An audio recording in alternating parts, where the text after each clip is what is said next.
Hello friends, welcome to study कर। मैं हूं आपका दोस्त प्रभाकर। आज के इस लेक्चर में हम डिस्कस करेंगे 20 अगस्त 2023 के मोस्ट इंपॉर्टेंट करंट अफेयर्स के क्वेश्चन। तो आप इस पूरे लेक्चर को बहुत ही ध्यान से लास्ट तक जरूर देखिएगा।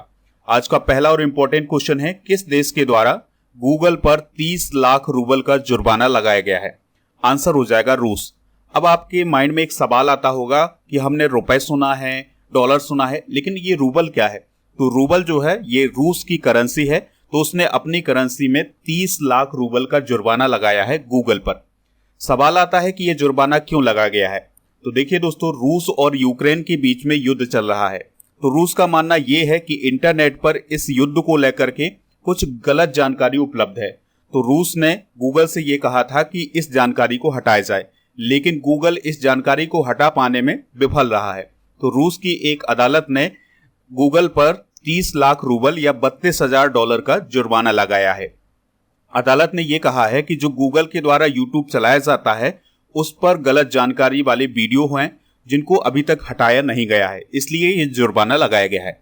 बात करते हैं गूगल की। तो गूगल की स्थापना हुई थी 4 सितंबर 1998 को। इसके वर्तमान में सीईओ हैं सुंदर पिचई। संस्थापक कौन थे इसके? लैरी पेज और सर्गी व्रिन। गूगल की जो मूल कंपनी है वो कौन है? अल्फाबेट इंक है। बात आई है रूस की, तो रूस की भी बेसिक जानकारी डिस्कस करते हैं। रूस की कैपिटल क्या है? मॉस्को है। राष्ट्रपति व्लादिमीर पुतिन है। करेंसी यहाँ की क्या है? रूबल है। और दोस्तों, रूस की अगर हम बात करें तो यह 2 महाद्वीपों में फैला हुआ है, एशिया में और यूरोप में। और अगर हम एरिया वाइज बात करें तो यह विश्व का सबसे बड़ा देश है एरिया की दृष्टि से। दोस्तों, रूस जो है 11 टाइम जोन में विभाजित है, यानी कि इस देश में 11 टाइम जोन चलते हैं। इसके एशिया वाले भाग को साइबेरिया कहा जाता है। तो दोस्तों, ये आप रूस का मैप देख पा रहे हैं। ये वाला जो भाग है ना, ये कहलाता है रूस का साइबेरिया वाला भाग, जो कि एशिया महाद्वीप में आता है। और रूस में एक प्रसिद्ध झील है। यहां पर दोस्तों आप देखेंगे, यहां पर एक झील है जिसका नाम है बैकाल। तो यह विश्व की सबसे गहरी झील है, ठीक है। और इसकी जो सीमा है वो कैस्पियन सागर से भी लगती है। ये भी एक झील है कैस्पियन सागर, तो इससे भी इसकी सीमा लगती है। तो ये बेसिक जानकारी आप रूस से रिलेटेड याद रख सकते हैं। आपको इस पूरे लेक्चर को लास्ट तक देखना है। लास्ट में आपसे एक क्वेश्चन पूछा जाएगा जिसका आंसर आप कमेंट बॉक्स में जरूर दीजिएगा। चैनल पर अगर आप पहली बार आए हैं तो सब्सक्राइब कर लें, बेल आइकॉन भी दबा लें, जिससे आपको समय पर और सबसे पहले नोटिफिकेशन मिल सकेगा। पीडीएफ के लिए आप हमारे टेलीग्राम से जुड़ जाइएगा। टेलीग्राम पर जाना है, स्टडी कर ऑफिशियल सर्च करेंगे तो हमारा चैनल मिल जाएगा और उसे आप ज्वाइन करेंगे तो आपको पीडीएफ भी मिल जाएगा। इसके अलावा पीडीएफ हमारे ऐप पर भी उपलब्ध है। ऐप का लिंक डिस्क्रिप्शन बॉक्स में दिया गया है, तो आप ऐप वहां से डाउनलोड कर सकते हैं। दोस्तों, अगर आपको ये लेक्चर पसंद आता है तो आप इसे लाइक करें, शेयर करें सभी दोस्तों को सभी सोशल मीडिया प्लेटफॉर्म पर। चलिए अगला क्वेश्चन डिस्कस करते हैं। विश्व के सबसे ऊंचे मोटर मार्ग का निर्माण किस राज्य या केंद्रशासित प्रदेश में शुरू हुआ है? आंसर हो जाएगा लद्दाख में। तो लद्दाख में विश्व का सबसे ऊंचा मोटर मार्ग बनाया जा रहा है। दोस्तों, इसका निर्माण किसके द्वारा किया जा रहा है? तो सीमा सड़क संगठन यानी बॉर्डर रोड ऑर्गेनाइजेशन के द्वारा इसका निर्माण किया जा रहा है। कहां पर इसका निर्माण हो रहा है? तो पूर्वी लद्दाख में हानले के पास इसका निर्माण हो रहा है। इस मार्ग का नाम क्या होगा? लिकारू मिगला फुकचे। यानी दोस्तों, यह जो मार्ग होगा ये लिकारू से फुकचे तक होगा। इसकी लंबाई कितनी है? तो 64 किलोमीटर की इसकी लंबाई है। और यह कितनी ऊंचाई पर बनाया जा रहा है? तो 19,400 फीट की ऊंचाई पर बनाया जा रहा है, जो कि एक वर्ल्ड रिकॉर्ड है। इसका बजट कितना है? तो लगभग 520 करोड़ का बजट है। वर्तमान में अगर हम बात करें सबसे ऊंचे मोटर रोड की, तो इसकी जो ऊंचाई है वो है 9,024 फीट की, जो कि उमलिंगला दर्रा पर स्थित है, जो कि दोस्तों लद्दाख में ही स्थित है। और इसका निर्माण भी बीआरओ के द्वारा ही किया गया था। बात करें अगर हम बीआरओ की, तो इसका गठन हुआ था 7 मई 1960 को। इसके महानिदेशक हैं लेफ्टिनेंट जनरल राजीव चौधरी। और दोस्तों, बीआरओ का काम होता है हमारे बॉर्डर पर सड़क का निर्माण करना, उसका रख रखाव करना। बात आई है लद्दाख की, तो लद्दाख केंद्र शासित प्रदेश कब बना था? 31 अक्टूबर 2019 को यह केंद्र शासित प्रदेश बना था। और इसी के साथ जम्मू कश्मीर भी केंद्र शासित प्रदेश बना था। कैपिटल क्या है इसकी? लेह है। उपराज्यपाल कौन है? वीडी मिश्रा जी हैं। और यहाँ पर एक फेमस झील है, बहुत ही सुंदर झील है, उसका नाम है पागोंग झील। तो इसको भी आप नोट कर लें, ये भी आपके एग्जाम में पूछी जा सकती है। अगला क्वेश्चन है, भारत के पहले 3D प्रिंटेड पोस्ट ऑफिस का उद्घाटन कहाँ किया गया है? आंसर हो जाएगा बेंगलुरु में। तो दोस्तों याद रखिएगा कि भारत का जो पहला 3D प्रिंटेड पोस्ट ऑफिस है ये कहाँ बनाया गया है? बेंगलुरु में बनाया गया है। इसका उद्घाटन किसने किया है? तो अश्विनी वैष्णव जी के द्वारा इसका उद्घाटन किया गया है। दोस्तों 3D प्रिंटेड घर का मतलब क्या है या 3D प्रिंटेड पोस्ट ऑफिस का मतलब क्या है? तो जैसे अगर हमें नॉर्मल घर बनाना हो तो उसमें हमें सीमेंट की ज़रूरत होगी, ईंट की ज़रूरत होगी, रेत की ज़रूरत होगी, सरिये की ज़रूरत होगी। लेकिन ये जो 3D प्रिंटेड घर बनाया गया है या जो पोस्ट ऑफिस बनाया गया है उसमें ये सब मटेरियल यूज नहीं किया गया है, बल्कि इसके विकल्प यूज किए गए हैं। और यह जो भवन बनाया गया है पोस्ट ऑफिस का, यह पर्यावरण के अनुकूल है। कुछ और इंपॉर्टेंट करंट अफेयर्स डिस्कस करते हैं। तो भारत 25 सितंबर से बेंगलुरु में विश्व कॉफी सम्मेलन की मेजबानी करने वाला है। Bengaluru world cities culture forum में शामिल होने वाला पहला भारतीय शहर बन गया है। बेंगलुरु में रूस के स्बरबैंक ने अपना IT यूनिट स्थापित किया है। ओडिशा फुटबॉल क्लब के द्वारा बेंगलुरु फुटबॉल क्लब को हरा करके हीरो सुपर कप 2023 का अभी हाल ही में खिताब जीता गया है। दोस्तों अभी हाल ही में अमित शाह जी ने बेंगलुरु में भगवान बसवेश्वर और नाद प्रभु केम्पे गौंडा की मूर्तियों का अनावरण किया है। नेक्स्ट क्वेश्चन है, विश्व मच्छर दिवस कब मनाया जाता है? तो 20 अगस्त को विश्व मच्छर दिवस मनाया जाता है। इस दिवस को मनाने का जो उद्देश्य है वो है British doctor sir Ronald Ross के योगदान को याद करना। सर रोनाल्ड रॉस ने मलेरिया और मादा एनाफ्लीज मच्छर के बीच में कनेक्शन बताया था। देखिए दोस्तों, जो मलेरिया है ये प्लाज्मोडियम नामक परजीवी के कारण फैलता है और इस परजीवी को फैलाने का काम कौन करता है? मादा एनाफ्लीज मच्छर करता है। तो इस कनेक्शन को किसने बताया था? रोनाल्ड रॉस ने बताया था। कब बताया था? 20 अगस्त 1897 को। यानी ये जो खोज है ये 20 अगस्त 1897 को की गई थी, इसलिए विश्व मच्छर दिवस 20 अगस्त को मनाया जाता है। अब हम बात करते हैं रोनाल्ड रॉस की। तो दोस्तों इनका जन्म हुआ था 1857 में। कहाँ हुआ था? अल्मोड़ा उत्तराखंड में। अब आप सोच रहे होंगे ये तो ब्रिटिश है यानी कि अंग्रेज है, फिर भी इसका जन्म यहाँ पर कैसे हुआ? तो 1857 में अंग्रेजों का ही शासन हुआ करता था भारत में, तो इसके पिता यहीं पर पोस्टेड थे, तो इसका जन्म दोस्तों यहीं पर हुआ है। और फिर बाद में 1902 में, याद रखिएगा 1902 में इन्हें नोबेल प्राइज से भी सम्मानित किया गया है। दोस्तों मच्छर से होने वाली बीमारियां डिस्कस करते हैं। तो बीमारियां डिस्कस करने से पहले आप इस मच्छर को देखिएगा, ये है एडीज मच्छर। तो एडीज मच्छर की जो पहचान होती है ये इसके सफ़ेद धब्बे होते हैं। इस प्रकार से इसके पूरे शरीर में सफ़ेद धब्बे होते हैं और यह जो मच्छर है ये दिन को काटता है। और इसकी एक और क्वालिटी है दोस्तों, इसका जो जन्म है ये होता है साफ पानी में। तो जब हमारे कूलर में या आसपास जो पानी भरा रहता है साफ पानी, वहां पर ये मच्छर उत्पन्न होता है। तो अगर साफ पानी कहीं पर भरा हुआ है 2-3 दिन से, तो उसको आप जरूर उसको खाली कर दीजिएगा जिससे ये मच्छर उत्पन्न ना हो सके। और इस मच्छर के कारण बहुत सारी बीमारियां होती हैं। अगर हम बात करें मलेरिया की, तो मलेरिया होता है एनाफिलीज मच्छर के कारण। डेंगू होता है एडीज इजिप्टी मच्छर के काटने से। चिकनगुनिया होता है एडीज मच्छर के काटने से। पीला बुखार या पीत ज्वर जो होता है ये होता है एडीज मच्छर के काटने से। जीका वायरस भी दोस्तों एडीज मच्छर के काटने से ही होता है।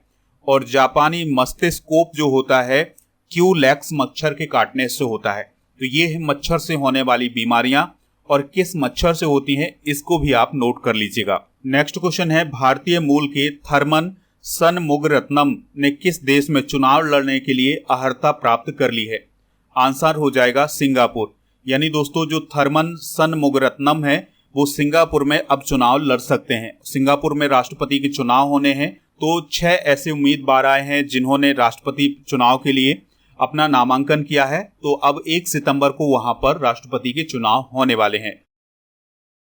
बात कर लेते हैं सिंगापुर की। तो सिंगापुर एशिया महाद्वीप में ही आता है। राजधानी इसकी सिंगापुर है। राष्ट्रपति है दोस्तों हलीमा याकूब। वर्तमान में जो राष्ट्रपति हैं क्या नाम है उनका? हलीमा याकूब। और प्रधानमंत्री कौन है? ली सीन लुंग। और यहाँ की जो करेंसी है वो है सिंगापुर डॉलर। नेक्स्ट क्वेश्चन है, दूती चंद पर कितने साल का प्रतिबंध लगाया गया है? तो भारतीय एथलीट हैं दुती चंद, तो उन पर अभी हाल ही में 4 साल का प्रतिबंध लगाया गया है। तो दोस्तों डोप टेस्ट में फेल होने के बाद उन पर ये प्रतिबंध लगाया गया है। और ये जो बैन लगाया गया है किसके द्वारा लगाया गया है? नेशनल एंटी डोपिंग एजेंसी के द्वारा लगाया गया है, जिसे हम शॉर्ट में नाडा भी बोलते हैं।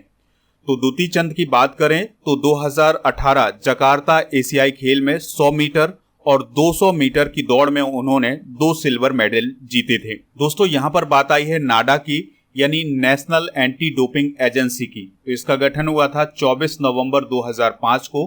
मुख्यालय इसका नई दिल्ली में है और इसका प्रमुख कार्य है डोपिंग नियंत्रण कार्यक्रम को बढ़ावा देना। अगला क्वेश्चन है, भारत का पहला नाइट रेसिंग सर्किट कहाँ लॉन्च किया गया है? तो ये लॉन्च किया गया है चेन्नई में। कहां पर दोस्तों? चेन्नई में। तो तमिलनाडु सरकार और रेसिंग प्रमोशंस प्राइवेट लिमिटेड ने चेन्नई में एक नया स्ट्रीट सर्किट लॉन्च किया है। और दोस्तों ये जो स्ट्रीट सर्किट है ये नाइट स्ट्रीट सर्किट है, यानी यहां पर रात में भी दौड़ हो सकती है। ठीक है, तो यह भारत और दक्षिण एशिया का पहला नाइट स्ट्रीट सर्किट होगा। बात करते हैं 2023 में पहले की, यानी कि 2023 में जो प्रथम घटनाएं हुई हैं उनको डिस्कस कर लेते हैं। तो 100% विद्युतीकृत रेलवे नेटवर्क वाला भारत का पहला राज्य कौन है? हरियाणा है। स्वास्थ्य का अधिकार बिल पारित करने वाला भारत का पहला राज्य कौन है? राजस्थान है। क्षेत्रीय भाषा में निर्णय प्रकाशित करने वाला पहला हाईकोर्ट कौन है? केरल। बच्चों के लिए डिजिटल स्वास्थ्य कार्ड प्रदान करने वाला पहला राज्य कौन है? उत्तर प्रदेश। वंदे भारत एक्सप्रेस का संचालन करने वाली एशिया की पहली लोको पायलट कौन है? सुरेखा यादव। विश्व का सबसे लंबा रेलवे प्लेटफॉर्म कहाँ बनाया गया है? हुबली रेलवे स्टेशन पर, जो कि कर्नाटक में है। अगला क्वेश्चन है, ईशा सिंह और शिवा नरवाल की जोड़ी ने ISSF विश्व निशानेबाजी चैंपियनशिप में कौन सा मेडल जीता है? तो उन्होंने गोल्ड मेडल जीता है। दोस्तों इस चैंपियनशिप का जो आयोजन है वो अजरबैजान के बाकू शहर में किया जा रहा है। ठीक है, तो ईशा सिंह और शिवा नरवाल की जोड़ी ने 10 मीटर एयर पिस्टल मिश्रित टीम स्पर्धा में गोल्ड मेडल हासिल किया है। और दोस्तों इस चैंपियनशिप में जो चाइना है वो पहले स्थान पर रहा है। चाइना ने 5 गोल्ड और 2 ब्रॉन्ज मेडल हासिल किए हैं। भारत की बात करें तो यह दूसरे स्थान पर रहा है। भारत ने 1 गोल्ड और 1 ब्रॉन्ज मेडल जीता है। अगला क्वेश्चन है, बहुराष्ट्रीय अभ्यास तरंग शक्ति किस वर्ष आयोजित किया जाएगा? आंसर हो जाएगा 2024 में। तो दोस्तों जो तरंग शक्ति नामक एक्सरसाइज होनी थी ये भारत में ही आयोजित होनी थी और इसमें बहुत सारे देशों की सेनाएं शामिल होने वाली थी, लेकिन अब इसको पोस्टपोन किया गया है 2024 के लिए। इसको अक्टूबर में होना था, लेकिन बहुत सारे देशों की सेनाएं इस अभ्यास के लिए तैयार नहीं थी, इसलिए इसको पोस्टपोन कर दिया गया है 2024 के लिए। तो अब इसकी जो नई डेट आएगी उसको भी बता देंगे कि ये कब आयोजित किया जाएगा। कुछ युद्ध अभ्यास डिस्कस करते हैं। तो 7वां अजय वॉरियर अभ्यास भारत और यूनाइटेड किंगडम के बीच आयोजित किया गया है। कोप इंडिया भारत अमेरिका के बीच, सिलिनेक्स भारत और श्रीलंका के बीच, अफेंडेक्स भारत और 23 अफ्रीकी देशों के बीच हुआ है, फ्रेंजेक्स भारत और फ्रांस के बीच, कॉन्कर्ड भारत और यूके के बीच, 13वां बोल्ड कुरुक्षेत्र भारत और सिंगापुर के बीच हुआ है, सिन्यू मैत्री अभ्यास भारत और जापान के बीच हुआ है। नेक्स्ट क्वेश्चन है, भारत का पहला ड्रोन सामान्य परीक्षण केंद्र किस राज्य में स्थापित किया जाएगा? तो यह तमिलनाडु में स्थापित किया जाएगा। तो दोस्तों ड्रोन के लिए देश का पहला सामान्य परीक्षण केंद्र 45 करोड़ रुपए की लागत से तमिलनाडु में स्थापित किया जाएगा। और दोस्तों यह जो सुविधा है ये श्री पेरनबुदूर में स्थापित की जाएगी। दोस्तों तमिलनाडु से रिलेटेड कुछ इंपॉर्टेंट करेंट अफेयर्स डिस्कस करते हैं। तो तमिलनाडु में अभी हाल ही में एक सांस्कृतिक महोत्सव आदि पेरेको का आयोजन किया गया है। नीति आयोग के निर्यात तैयारी सूचकांक में तमिलनाडु पहले स्थान पर है। तमिलनाडु के आथूर पान के पत्तों को अभी हाल ही में GI टैग दिया गया है। तमिलनाडु ने भारत में इलेक्ट्रॉनिक निर्यात में पहला स्थान हासिल किया है। मरीना बीच पर कलिगनार पेन स्मारक बनाया जाएगा जो कि तमिलनाडु के पास ही है। तो दोस्तों ये तमिलनाडु से रिलेटेड कुछ इंपॉर्टेंट करंट अफेयर्स हैं, इन्हें आप नोट कर लें। चलिए अब कल के करंट अफेयर्स को रिवाइज करते हैं, फिर इसके बाद जनरल नॉलेज की पिटारी को डिस्कस करेंगे। लास्ट में आपसे क्वेश्चन पूछेंगे जिसका आंसर कमेंट बॉक्स में देना है। तो कल का पहला क्वेश्चन था, केंद्र सरकार ने किसके लिए बायोमेट्रिक सत्यापन अनिवार्य किया है? सिम कार्ड डीलर के लिए। पीएम ई बस सेवा योजना के अंतर्गत कितनी इलेक्ट्रिक बसें चलाई जाएंगी? 10,000। भारत सरकार ने किस प्राकृतिक आपदा की जानकारी के लिए फ्लड वॉच ऐप शुरू किया है बाढ़ के लिए? विश्व मानवतावादी दिवस कब मनाया जाता है? 19 अगस्त को। प्रिया मलिक ने अंडर 20 विश्व कुश्ती चैंपियनशिप में कौन सा मेडल जीता है? गोल्ड। बीएस अरुणाचलम किस संस्था के पूर्व महानिदेशक थे जिनका हाल ही में निधन हो गया है? डीआरडीओ। केंद्रीय ऊर्जा मंत्री आर के सिंह ने किस राज्य में एनटीपीसी की 660 मेगावाट बिजली परियोजना को समर्पित किया है? बिहार की। बहुभाषी लघु कथा महोत्सव कहाँ शुरू हुआ है? जम्मू में। किस राज्य में कुशीना माने स्थापित करने की योजना शुरू की गई है? कर्नाटक में। विश्व एथलेटिक्स के 4 उपाध्यक्षों में से एक के रूप में किस भारतीय को चुना गया है? आदिल सुमरीवाला को। दोस्तों, आज के जनरल नॉलेज के पिटारे में हम डिस्कस करेंगे वाद्य यंत्र और वादक, जैसे उस्ताद बिस्मिल्लाह खान शहनाई से रिलेटेड हैं, हरि प्रसाद चौरसिया जी बांसुरी से रिलेटेड हैं, पंडित रविशंकर सितार से, उस्ताद जाकिर हुसैन तबला से, पंडित शिव कुमार शर्मा संतूर से, ये अभी एसएससी में भी क्वेश्चन पूछा गया था। उस्ताद असद अली खान बीड़ा से रिलेटेड हैं, अमजद अली खान सरोद से रिलेटेड हैं, और टीएच विनायक्रम जो हैं ये घट्टम से रिलेटेड हैं। तो दोस्तों, इस प्रकार के क्वेश्चन एग्जाम में पूछे जाते हैं, तो इन्हें आप नोट जरूर करिएगा। दोस्तों, कल के करंट अफेयर्स में जो क्वेश्चन पूछा गया था उसका आंसर था अनुराग ठाकुर।